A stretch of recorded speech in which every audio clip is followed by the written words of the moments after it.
Her vi en kunning til samkomna om et nytt tiltak som fyrskipet av Sundagsskolan. Dette tiltaket kallas Sundagsskolan XL, og i gitt meg stendet for extra large. Og det stendet så løs når vikka for Sundagsskolan. Sundagen 11. april, altså her i morgen, vi løter for alle familiene og i nyere sale klokken 11:30. Vi færre synja sammen og høyre en stuttan bådskap, og en sundagsskolen begynner klokken 12 som vanligt. Og henda løter alle til en vaksne som vanlige kommer i sundagsskolen, her de kunne hava sine bøten vi, begge store og små. Så skraien for sundagmorgenen hendan at klokken 11:30 sanger og bådskaper i nyere sale, klokken 12, sundagsskole byrjar her oppe i ovara sale, samstundet som kaffe i nyere sale. Og klokken 12:20 færa bøttene så i flokkar, og sundagsskolen for vaksen i nyere sale, ta bøttene i færen i flokkane. De som ikke kommer bøgnløs til sundagsskolen og i ovara sale klokken 12, vil sjåvande framhandlade velkommen ta. Og så vil jeg bare lykke minne av det vanlige evangeliske møtet som vi alltid har, som klokken 6 kvöld. Da kommer Jens Sofus Thomsen, Jon Kristiansen og Roland et lothega i talo, og Erla Beck, Nølse og tonleikerne kommer et skipa fire sersanj. Så ødelig sjående hjertelig velkommen å komme, hjelpe til, å bo bådskapen og bjøve endelige øren vittig. Og her gikk man kommer til å tale til dere for å vite at høyre trippeltryene synes jeg til dere. Gjør så vel.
Fantastiskt att höra salmarna sunknar.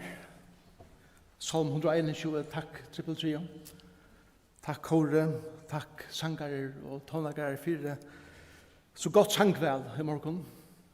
Jeg husker nu Arne for opp at man prøver kjønne til at man har slukket fest av sangen av hatjærferien.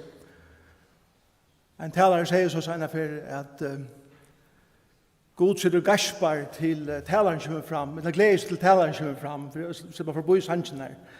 Men jeg hadde vi kunne stedfeste at det passer ikke. Jeg hadde jeg vet at det var sikna i morgen og møtet skulle enda her. Sikna av sangen, sikna av bådskapen som sangeren gjever okken. Det mer en stor glede at være sammen med tikkun i morgen.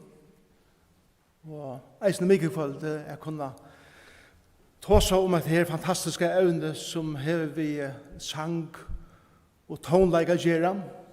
Men ikke bare det, men sang og tonleik som lytter Herrens navn høgt, og som setter år og at han langselen som vi hava etter at være sammen med Herren og sammen at låsynge honom og lota alt det som vi ber på i livet. Sangren hevet han helt særsteg egenleikan til det. Disse sanger som vi kallar hatjærferien var sanger som var sunkner ta og Israelsfolk fereist fra bygden og byen alle veien nian til Jerusalem.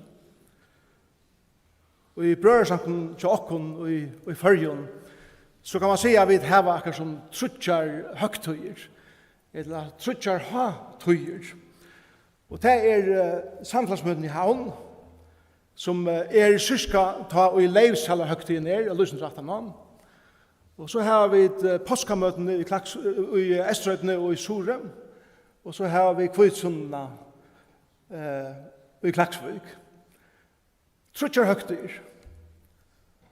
Gamle døven feraust folk fra bygd til havnar at være saman, og man kordi ikke middelen, man vær her. Og samfunnet vær og medalja størst og godt. Men det samme i Israel, det var her trutjar høgtøyna særlige som folk feraust ned til Jerusalem. Påska høgtøyen av Kvitsundna, og eisne leivsala høgtøyen ta i falskje streima i saman fra ötlund landen. Og det som jeg kjente hesar solmanar var nemlig hettar at ta i folk ferast til Jerusalem, så sunker det hesa sangenar. Hetta var altså teir solmanar som var utvalder til å være sangenar som de sunker saman. Så også det kunne de komme helt norr fra Galilea. De komme fra strandøkene av Vestersøyen av Slattan og man måtte haven. Og de kom sunnene fra Juda og Øyemørsk, ferast norr etter, og de kom eisene opp fra Jordandalen og ned til Jerusalem. Og hebraiske året for og hatjærferien at færa opp etter sti for sti, at klatra opp etter til to kjemer og haddenar. Og hugsan er sjån at han er lika mykje kvær du erst i Israel og du erst og fløtene som ligger ut til havet, eller om du er estanfor nere i Jordandalen, eller hver det som erst, så for å komme til Jerusalem måtte du alltid ferast opp etter. Til at Jerusalem ligger cirka 800 meter iver flatene, og iver havflatene, og et av haksa steg i Israel. Her som en bøyer bygder og Og tog det hese salmene var sunkner ta. Men det som er salmene særlig vilja det som jeg kallar for at flesti av oss kjenner til tøyarskaie og i middelen 2 punkt. Til dømes tar vi færa av en affær heimane fra til vi kommer av mal. Tantøyen tar vi ikke vite hver hendur færen fra til trykkan og avvis til noe annet, men jeg kjenner meg åtrykkan som feres til ikke veit hva fer at henta. Tøyar bile og i middelen 2 punkt. Kanskje er onker her i morgen og du du tøyer bilen i middelen. Eit arbeid og anna. Og hesen døven ta ui så nekva missun i arbeid. Og du kanskje ikke vast. Du ui en tøyer bil. Og i middelen ikke at vita til du hever en vogn om at du vast. Kanskje er onker her i morgen som hever vært til skanningsna, men ikke finner urslit igjen. Tøyer skal jo i middelen at du hever vært til lakna, men bøyer etter at høyra hver je tøyendene være. Kanskje er du her i morgen, og du er i tøyerbilen i middelen, at du hever ivast om Herren, han som vera gav sitt liv for til Golgata krosset, til at nu er være her i morgen møvlig. Men enn ikke hava givet Herren om sitt liv. Tøyer skal jo i middelen 2 punkter til en liv.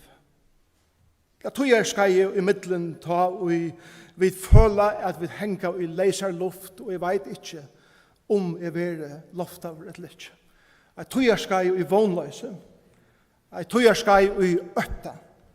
Jeg tøyer skal jo at hver ikke vet hva og hvordan mitt liv verer for fremman. Hva gjør vi til tøyerbildet i middelen? Og her det salmaner kommer inn. Salmaner i Israel blir folksins ogn. At han ta i bønden for ut av marsjene av Soa, så får han synkjant heimanifra. Og da han kom heim av kvöldet, kom han synkjant heim. Ta i sjåmannene av vattnen i Galilea for ut at fiska. Rekvande, eller mulige seklene, så sunket der. Og ta det lort deg fra bygden, og som der silte ut av vattnet, så hørte du sangen og i baden. Eller ta hyren for ut av marskene, at ansette seien, så hørtes sanker. Eller ta i mamman heima, omgjørda som bøtten, tog seg av tøy som er i husen og rundt om husene, og bøttene hjelpte til, sunket de sammen. De sunket solmer. Foreldrene lærte sånne bøtten solmer. Og da bøttene var vaksen, lærte de sånne bøtten solmer. Så at de etter at lærte de først anna, veier herrans, gøsko herrans, heilalega herrans, frelse herrans, løyve saman vi herren her av folk. Og ta det sunket salm 120 til 134, 15 salmer. Så var det her særlig atleier hese tøyene. Ta det varst i middelen, tøyna bygd og Jerusalem. Ta det varst i middelen hva to hei strøyast vi som du først heimann fra og vågna jeg finna ta du komst til Jerusalem. Hva herre for å djeva det her, ta to sammen vi tusendavis av folket. Åpna i tunne armar for gode og sier god. I djeva det her ære for hva du erst og hva du har gjørst. Vil du vise mer hvordan jeg skal leve mitt liv. Og heimater får de sinnsjande som familier. Husk det kon vi färdas vid bilen i det och ofta för bara en familj i sin bil och så kör vi och vi det kommer möte här i morgon och flesta av oss tycker vi i det kommer vi bilen och familjen där för sin bil och här var det så att det färdas samman som familjer faktiskt onkel och för det som hela bygder är det och i flocken. Og de møtte for en ørn og i dølen og av fjallatoppen som det ferer oss til Jerusalem. Og så hørte vi en bygd til en familie, eller en familie skæra, synja en salm, og en annen familie kom genga til her, og de møtte sammen, og de sunket såma sanger som det ferer oss til Jerusalem. Jesus var av flere slik om ferien. Vi leser om en av ferien som var i Jerusalem som 12 år gammel. Det var en av hesen ferien som Jesus var av, og alle veien oppetter fra at han var smadranker til han ble vaksen. Kjente han hatt der. Hvordan godt det å synge salmene sammen. Nå, jeg har ferast næka i Israel. Anskjalt mot Svenning. Men Svenning var lagt med noen ting som vi tar ferast nesten sammen. Og man lærer nekt hva man av støvenen. Et som jeg har lært om hese salmaner i samband vi ferner til Jerusalem i dette at ta og folket narska i Jerusalem. Hugsa det kunne, at de er kommet til Jericho, eller de er kommet av sinde nian slattan vestanifra. Og det er en drikfer nian til Jerusalem. Det er en heideturer, det er landslæs som er fullt i sande og støve og kvasson steinen som de genga nian etter. Ta og de koma nian av, og de suttja hetta glæselige tempelet. Så tjekk leien til ødlun, eisen tæms gå norran fra sur tempeløtje, eller tempelpaddelen, og for til det som de kallar for trappenar av sursøyene, til at det var høves inngången inn i tempelet av Jesus er døven, og sjåan det eisen åren til. Og ta kom de til et øtje som var fyrreika folkene som kom, at gjøre seg klar nå til å trakke inn for Asjan Herrens oppe i tempelen. Til at ta ut og komst til sur trappene av tempelen, var det stadig nekst trin å teka opp til for å komme inn i kjolt tempel, eller tempeløtje. Ta ut og så komst, så fikk du muligheten gjøre det klare. Og til noe som vi kallar for, eller som eitur mikfa. Mikfa er et slæ av bæ, som kanskje er noenlunde av støtt ved et størst dåpskær. Hver folk som lykker vassa inn i roi, av vaska seg føttene, kanskje onkel lykker dippa i seg under, til at det var så heikt solen, torska i klærne beina ved, men det er at rensa med åren er ferdig inn fyrir Asjan Herrens. Det var tøtninga mykje for jødene at ta og jeg stod framfor Herren er jeg regner. Ikke bare fysisk, men eisne og i hese songene som de sungo var eisne en rensan av ødlun tog som er inne og i mer og i hese songene er bæge jøttene synd og asanen av mine veigleika og eisne en asanen og prysan om hver og god er og hva han har gjørst i min liv. Og så tar det komme ut ur som mikfa bænen, så var det akkurat som at de byrja å genga oppsøkken trappene. Og så var det såleis at så var det 15 trin gjørt som var større enn hine trinene. Det var breiare. Såleis at det var plass for flere folkene stand av sin trinen. Og ta det komst opp av de sørste 15 trinene, så stod, og det stod også det om mye kveld, tøtningen av tonleggeren og sangeren sammen, litt av Herrens navn høgt. Og ta det komst opp på seg 15 trinene, så stod tonleggere, var det vi hørspån, eller vi luron, eller vi trommon, så stod der av hver søgn noen trine. Sammen vi sangeren som sunker seg sangene, for en sånn for først trin. Så er det for inn i tempelet, så sunker de alle 15 salmene, en av tre, seneste fer, og de trakka inn i tempelet, prysa Herren her. Hugsa det kom. Gleden av uttøy. Prestaner, tonleggarner, sangarner, bjøa og folkene velkommen nå, at tryna vi ser innfyrir Asjan Herrens. Men gjør det kom bare en sjåtan, en sjåtan jøkken gang, for jeg sutja, bare for jeg viser det hvordan temaen i Asjan Salmon genga, og gjør det en helda mynd av hvordan livet til okkon eisne menkan ser ut. Salmor 120 er et råp til Herran og i negene. Til Herran røpte og i negene. Det er en sanger, en salmor, som uttrykker ofrien som berge på i liven. Det er akkurat som vi ørner, salmerskriveren kjenner seg ikke vel her som han er. Det er ting om min liv som jeg vilja, jeg bare kunne stoppe av i hese tingene. Det er ting som nøyver meg, det er ting som skjer inn i min sal. trobladjen som engan til okkun, eller jeg kan kurset tala for meg sjálvan, til at jeg faktisk spyrir, jeg kan kurset hever du det? Så sverger jeg som oftast, jeg har det ordentlig godt. Og så er det for jeg vil ikke tøma skrellespanna for hver nøren at det tøyina, men vi har bruk for folk i akkurat løyve. Kan vi kunne si etter, jeg trives ikke. Og hesen øyne i min løyve, jeg har det ikke godt. Og salmane legger opp til, og som jeg sier mye i kveld, dette stedet hver alle kjenslene er vera setter år og jeg vil si at sannleikan om akkurat liv. Til hva sier Jesus? Sannleiken skal gjøre deg fri. Vi gjør når han setter år av hva det er som er min liv, så god kan komme inn og løse det.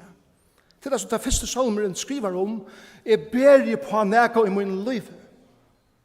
Men så kommer vi til Salm 121, som vi hørte så vækert sungnan. Og han sværer spørningen, hver skal jeg så fære vi tog som nøyver meg i livet? Hver skal jeg gjøre vi hettar som er strøyes vi i min livet? Og til det han sier så i Salme 121, litt i eie mine mot fjötlen. Så det, nu er det nere i Jordandalen kanskje. Og det byrjade hitje opp etter. Og det suttja fjötlen som de skulle genka. Og det sier vi, nu suttja vi fjötlene. Men tar vi kommer sinne ned av fjötlene, byrjar det suttja tempelet og nærvære gods. Og til akkurat som han sier, jeg byrjar hitja opp etter.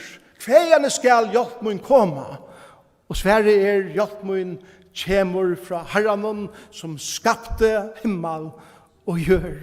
Kjære tid, det er ikke bare at vi strøyes med ting i livet, men vi har nægarsannar er færre vi dem tingene som vi strøyes vi i livet. Og for godt er ikke det. Da vi så kommer til Salm 122.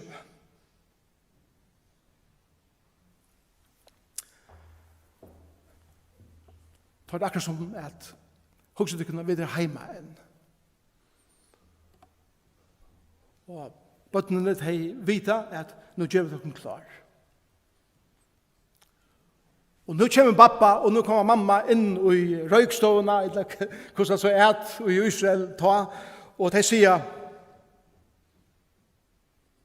nå færre vi det. Nå færre vi det hos Herrens. Og bøttene jubla, det er som dette er fra sundagsskolen. Yay! XL sundagsskolen og Ebenezer. Jeg gleder meg av færre sundagsskolen. Til det som hese salmeren røyner er at uttrykja, at jeg var glad for å ta det sagt med at vi færre i hus Herrens.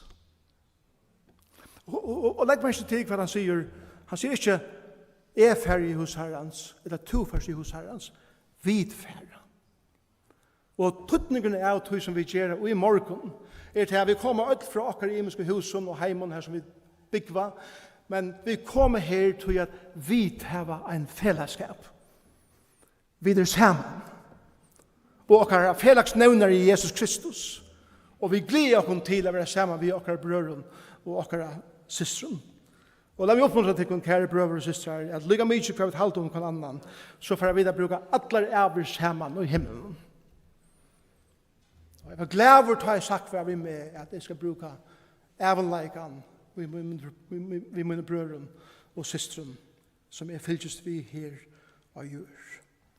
Salm 123 og til 125, vi vil ikke tog å lese det her i morgen, er å hendan avsanden er for å si at det er i middelen tvei tøyarbil. For jeg har nekva strøyast vi i livet, det er nekva sorger som kommer inn i mitt liv, og salmaskriverne tar lysa, tar tro på tøyene som de føler, men eisne samtidig som de synes jo om at lære å bøye etter Herren, til at Herren er gåver.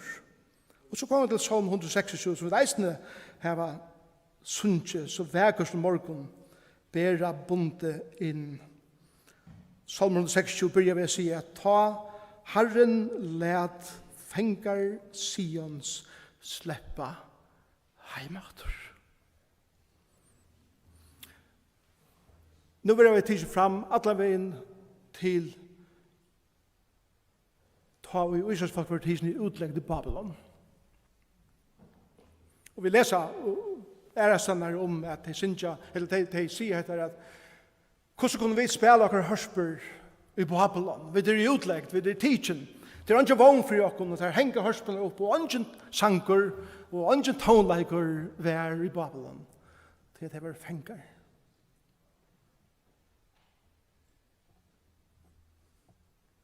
Er sanker og tonleiker i tunne livet. Og det kanskje jeg tenker å spørre til kåre. Som til sinje morgen er korsene sanker og tonleiker djupte til hver hjärsta. Så jeg det ta og vi har pøyne i livet. Og vi leder pøynene definere oss. Og vi leder det som tinger oss mest tega valdi av oss. Ta forsvinner sankeren. Og hese salmeren han minner oss av at det er tøyene ta vi hava nekva bedre på, men vi sier dette skal ikke definere mitt liv. Så jeg vet at det trykker jo en som er større enn mine biser. Da kommer sankeren etter. Og vi synger lovsangen om at ta i Herren let fengar Sions for heimater, vær gleden stor, og så tar det om at her at vi så og vi gråter, men vi hesta, vi latre. Vi gjør vi gengar rundt og vi liva livet, og vi drøyna soa, og vi drøyna djeva fra oss, men vi suttja ikke ørslit. Inntil dæveren kommer og Herren sier, i det er tøyen at avvøksten skal suttjast. Og gleden fyller okkara hjärsta. Ta så kommer til Salm 122, 128. Det er fantastiske salmer. Jeg har ordet ringt faktisk å si at det kan som er at ikke kunne fære år for år til en salm. Det er sånn jeg ryker det mye i salmen. Men Salm 122, 128 tåsa at det er om at bygger ikke Herren huset så arbeider her til ånøtte som bygger av tøy. Og så setter salmen for å tåsa om at bøten er gava Herren, signaver er til mever, og hever sin pøyla husa fotland av teimen. Og så eisne i salme 128, vers 3, konatøyen er som fruktbart vindtre inne i husetøyen. Så det som salmeskriveren vil si, og hugsa det om familien er færa saman her beint. Det er færa saman mot Jerusalem. Bøtten er vi, og ammer og appar er vi, og mammer og papar er vi, og hese bare salmen er tås om tøtningen av familiene. Tøtningen av at familien saman prysa Herren, at leia bøtten i Herrens veier, at foreldrene hittar opp til ommen og abban som over til at de var små, sunker Herren og lovsang, og tøtningen av hesen, at vi gjør dette sammen som familier. Og så kommer vi til Salm 129, som atter i djupast av vånløse, hver han bønar og byr til Herren og i sin måtløs. Salm 130 er en salmer som hever vi omvendingar gjør. Dette er en omvendingar bøn. Så tar vi tilby Herren og tar vi et liv akkurat liv. Så kan vi ikke gjøre akkurat trobeleikon og det som nøyver akkurat utanifra. Og man kan glemme at det ikke er noe akkurat selv. Og så er at trobeleikon og det som er rønt og det som er skite og det som er sintot er ikke bare her ute. Da jeg ikke er at meg selv så er det ting om min liv som er eisende er i atvalden til at andre har sorg i sin liv. Og tog er det salmer 130 er en omvendingarbøn. Hva han sier i vers 3, «Gaust to miskjøren munnen gater, Herre, hvor vær ta standant». Vi gjør når om andre nøye vær, om andre firegjøring vær, så har vi ute vi mer. Og samtidig burde den salmen komme takke Herren for at som er gjort mine sint, som er gjort mine svar som er valgt i øren, så viser Herren mer miskunn. Og ta og man fyrirgiven. Jeg vet ikke hvordan tid det var dans. Ta man kjenner at man fyrirgiven. Og man har bedt et menneske om fyrirgiven for det som man har gjort mot det. Så har man bedt ho at jubla. Men jeg mer at han typen som bare øyla frialig, stidler. Og takkja herren innelige, djupt min hjärsta frialige, for det som i givet. Og til det som Salmer 131 vi om. Til sin eimjugleitjen at asanna at jeg finner fyrirgjøring fra herren. Det kan lese at han salmer sammen til han som vekker. Og eisen bare for å lyse rent musikalst. Vi tar så mye kvalitet om at somme salmer er fortissime, de veldig store. Og salmer pianisme, de frialige, de stidler, og man skal nesten køyre øynene ut, 4 høyre, en slik salm. Og salmer 131 en pianisme salmer, hver han frialige, sikkert 8 nøkker ljøføre, bare en sanger, som han sier for seg selv, møvlig en god nattsanger, herre, hjertet måtte ikke hukma ut. Så om det hjertet ikke hukma ut, for det finnes ikke fyrirkjøring. Vi ble eimjuk, vi ble takksom. Eiemøyne er ikke stolt. Jeg færes ikke vidt det som og størst og høgt. Nei, jeg har stidla salmen og finner ikke henne tia som vant baden til morsen. Som vant baden, så salmen og i mer. Og Israel bøy etter Herren fra nå og til evig tøyr. Så kjenner mamma fyrir meg. Og badene hever lige at henne brøstet. Og vi finner ikke alle den næring, alle den nærleika som badene tørver. Ønsken grater å høre fra en mett om badene. Den legger seg trygt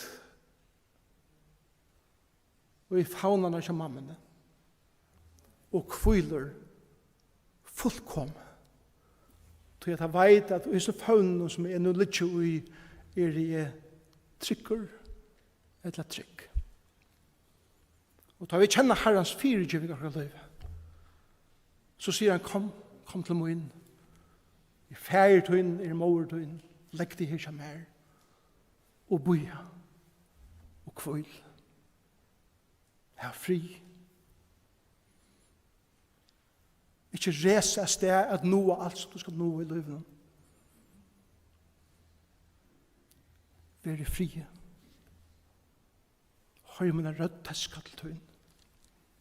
Jeg tror at han elsker våre personer. Til det som Herren sier vi i Salme 131. Salme 132 er om David. Han peikar etter den veldige godsmannen som fyrirmynden for Israels folk. Fyrirmynden er som mannen som var maveren som heie trunna av Jesus, eller av sin god. Et messianske salmer som peikar fram til at Jesus skulle komme. Og så kommer vi til Salm 133, som Roland les for dere ved begynnelsen møte. Og til at nå har familiene færa sammen, og hva skal trodde det er? Sunge sammen, fære sammen, ete sammen, trutje sammen, spalt sammen, og alle stingene. Og så sier han at sangren ljomar nå som det narskast, og altså trinen og det trakk inn i tempelet. Hytje hvor så godt og livsalt det er ta i brøver. Og så det er sine systre. Byggva og i einleika. Einleika er ikke å være lyka. Einleika er ikke å være akkurat lyka og iladen og ha akkurat samme meningar og akkurat samme oppfattende av imenske tingene. Einleiken stender sånne røynd og i imensk leika. Som vi ikke er at okken her i morgen, så er vi trolig altså, vi lydjas ikke, vi er imensk. Okkar personligheter er utrolig, vi spenner vitt til det kommer til det i morgen. Men korsene så er det noe som drever okken sammen. Og vi har bestemt okken for det. Vi er rett. Og vi elsker hver annan. Og vi virer hver annan. Vi høyrer hver annan. Og det er salmeren om. Og så kommer vi til salm 134. Det senast. Nu er det kommet opp av sørsta trinne. Og det synes jeg, det er akkurat som, hvis det sørsta fyrir og sørsta trinne, så det er akkurat som at jeg sier, opp! Altså, nu er jeg klar å trakke inn i halvdommen. Opp! Lov i herren og alle til tjener hans. Tid og om nætene stand i hus i herrens. Litt i opp hender tikkere mot halvdommen og lov i herren. Herren signe til Sion, han som skapte himmel og jør. Så det er akkurat som at nå trakker det fra sørsta trinnen og til færre ødel rennande inn i tempeløtje, vi hendene og litten opp, prysade herren om hvor han prysade herren at tøyer bilen og i midtelen, byrjan av mine fer til nå er kommet til destinasjonene her som er skuldefæra, og jeg lover og pryser herren for at han leidde meg trygt atlant han veien som er skulde komme. Og de færre inn i halvdommen, og de har gjort seg klar at prysa sin gode sammen. Her var de. Her sunker de. Her hørte de året lyse. Her var de fellesskapen. Lykke til dagen til for stedet. Og alle veien heimater sunker de som sangener til de kom heim til hus atter. Så la meg enda vi trimon sannleikan som jeg hadde vi kunne lære ur hesen sammen. Det første er dette. Det er alltid et goddomlet samband i middelen løyve og i middelen lovsangen. Det er alltid et goddomlet samband i middelen løyve og lovsangen. Salmaner var ikke bare en rød av salmen som var bokstavlig sunkner av til Jerusalem. Men er det eiter Psalms of Ascent av enskene, eller salmer som leier med sti for sti oppetter, så er det salmer som minner noen av at vi er og ødel av en fer, her akkurat liv vil mynda sti for sti, som vi kommer nærre og nærre herren i akkurat liv. Vi gjør når vi gjerast Jesus meira lyg det etter det. Det er akkurat troen. Heile anden har lagt til ui okkur ta, og heile anden teker bostad i okkur livet, så er det ein høves oppgave som han hever i okkur livet, og det er å gjøre Jesus stóran. Det er at vi langast etter at lytta Jesus opp og lydjast honom meir og meir. Så okkur liv ei kjennest. Det som er gjøre, såla som vi det som er bruk som er tøy og ogner og pengar på, er det først og fremst som lytter Herrans navn høgt. Og til nægavisen her som vi lærte om at jeg får ned i mikva, altså det heter dobskær, det var ikke dobskær bare, det var vaskekær, og det rensa å se for støve som det høtte vi affærene, opptjøkken fjalla syene, men da det kom og narska oss halvdommen, så vaska vi det seg. Og det heter at gjøre seg klaran at komme inn i nærvær Herrens. At akkurat liv ei kjennes det av at det gjør meg klaran at komme inn i nærvær Herrens. Vi skal ha helt kjøtt livet. Vi skal ha livet og Arne Sundagsskolen begynner. Excel. Til det første. Det andre som vi lærer at det er alltid et goddomlet samband og i middelen lovsang og blåoffer. At offra til Herren. Dette var jo tøyer hva det er offra til Herren. Og høves endamålet vi allar tilbjørne og takkar gjerne i tempelen og være takkar for den store båda dagen til mennesker ene for året fikk å synda fyrtjeving. Og hver menga meir som i brevbrev tåsar om her vet ikke grunn til å komme sammen og forbinda lovsangen som vi har vi blåoffre som Jesus gav av Golgata krosset for jokken. Det var grunn til fire sangen. Grunn til fire at det synge til at det er ein som har gjort ham møvlet for meg å synge.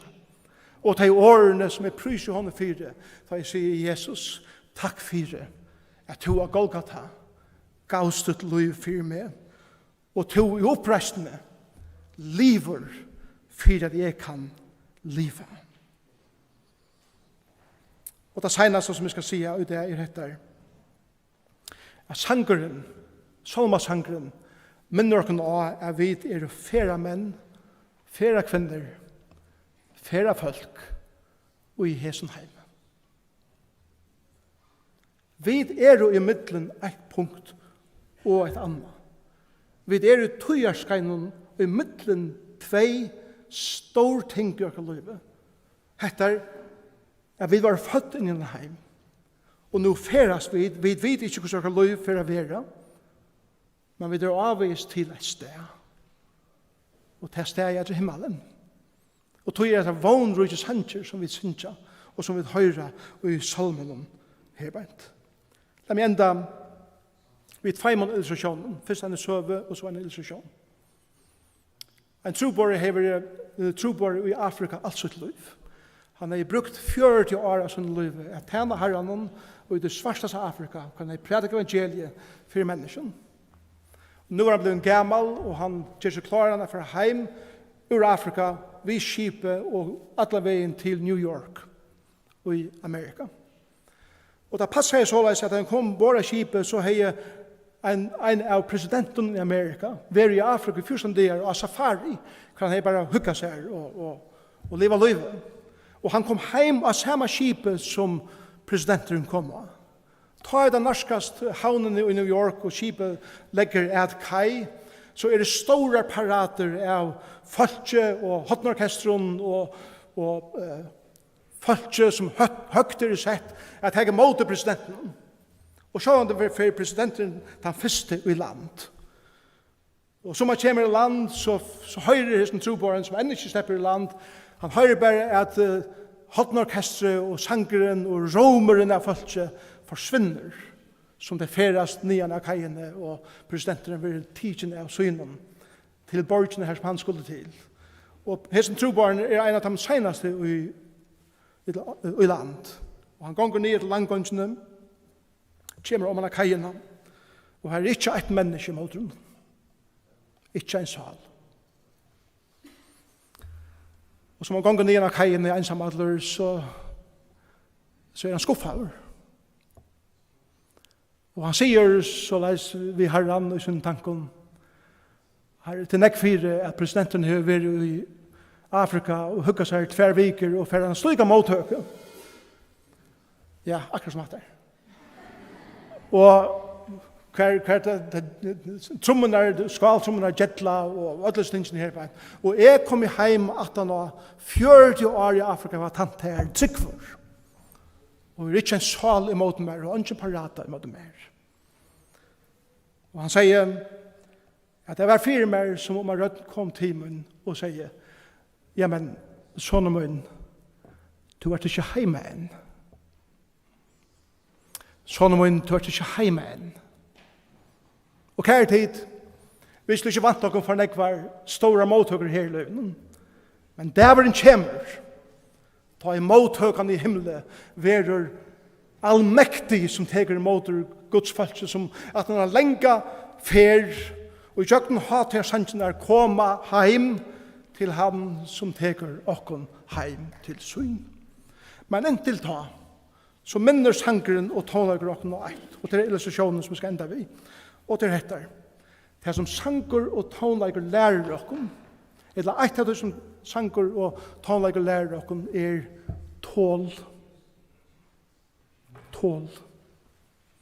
Hugsa det, jeg sier vi triple trio som de sungende vegra sangen. Vi tar nok så ringa tøy i det.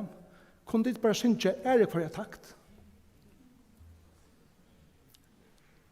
Etla givina fløv vi ut og sagt, jeg skjer bare fløvene nere 2 til at jeg ender kvann sange halvan, og så selger han for halvan prus.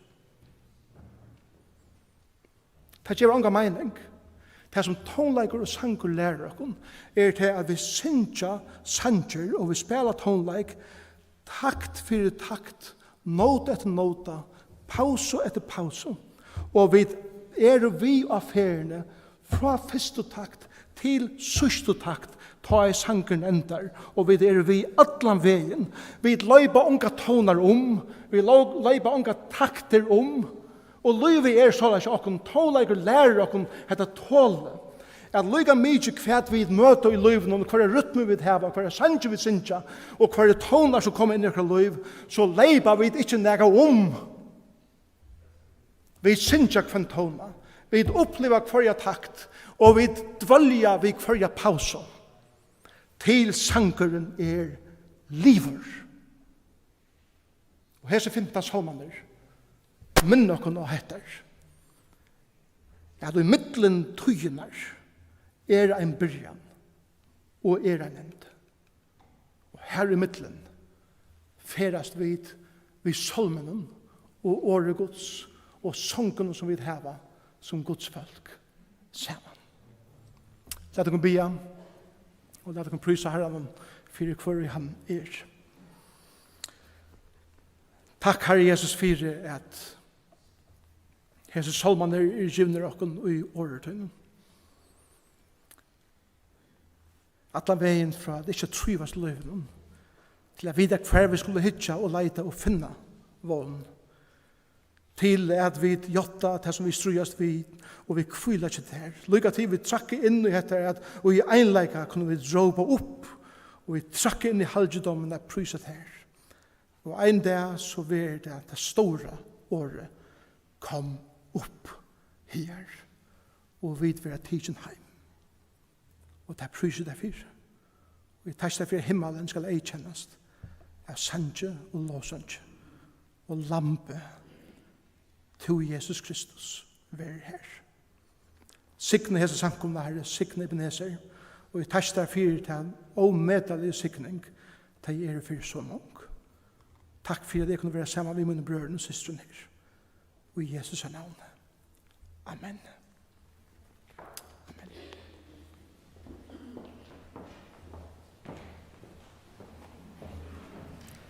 Kun gjer min sal hin mæta dårdardrott, forsikringar er kjenna mørsk og mal.